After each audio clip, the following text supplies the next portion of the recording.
Benden başka tanrın olmayacak. Putların önünde eğilmeyecek, onlara tapmayacaksın. Tanrın Rab'ın adını boş yere ağzına almayacaksın. 6 gün çalışacak, bütün işlerini yapacaksın. Ama 7. gün bana, Tanrın Rab'a Şabat günü olarak adanmıştır. Anne babana saygı göster. Adam öldürmeyeceksin, zina etmeyeceksin. Çalmayacaksın, komşuna karşı yalan yere tanıklık etmeyeceksin. Komşunun hiçbir şeyine göz dikmeyeceksin. 14 Mayıs 1948 İngilizlerin Filistin bölgesindeki mandasına son vereceği ve bölgeden askerlerini çekeceği bilgisini alan David Ben-Gurion ve beraberindeki heyet, Tel Aviv'de yeni bir devlet kurduklarını okuduğu bildiriyle kamuoyuna ilan eder.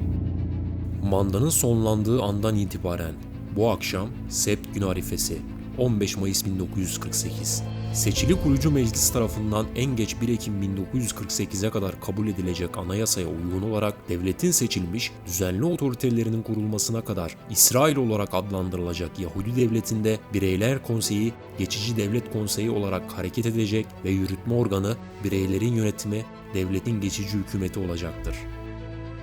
İmzalanan bildirgeye göre sınırları net olarak belli olmayan bu devletin ilk başbakanı David Ben-Gurion olacaktı.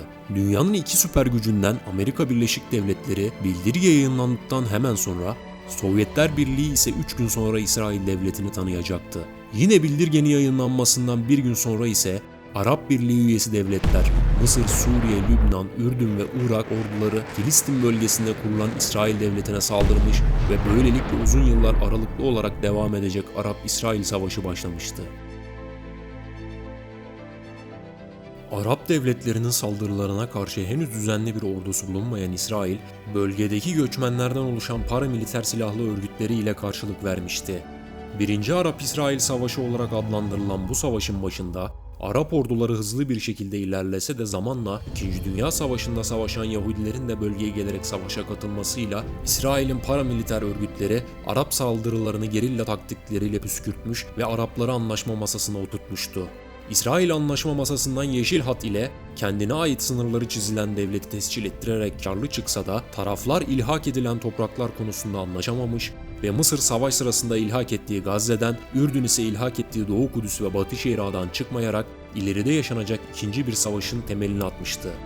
19 yıl sonra 1967 yılında İsrail 6 gün savaşında Mısır kontrolündeki Sina Yarımadası ile Gazze şeridini, Ürdün kontrolündeki Batı Şeria ile Doğu Kudüs'ü ve Suriye'ye ait olan Golan Tepelerini 6 günde işgal etmiş ve 6 günde topraklarını 3 katına çıkarmıştı. Zaferle ayrıldığı saldırı sonrası Kudüs'ü başkent ilan ederek bölgedeki egemenliğini de taşlandırmıştı. İsrail'in bu işgalleri uluslararası kamuoyu tarafından kabul görmemişti. Ta ki eski Amerika Birleşik Devletleri Başkanı Donald Trump dönemine kadar. I recognized Jerusalem as the capital of Israel. Hazırladığım videoyu beğenerek ve kanalıma abone olarak beni desteklerseniz sevinirim. 1970 yılında Mısır'da iktidara geçen Enver Sedat'ın izlediği Batı yanlısı politikalar İsrail için anlaşma zemini oluşturmuştu.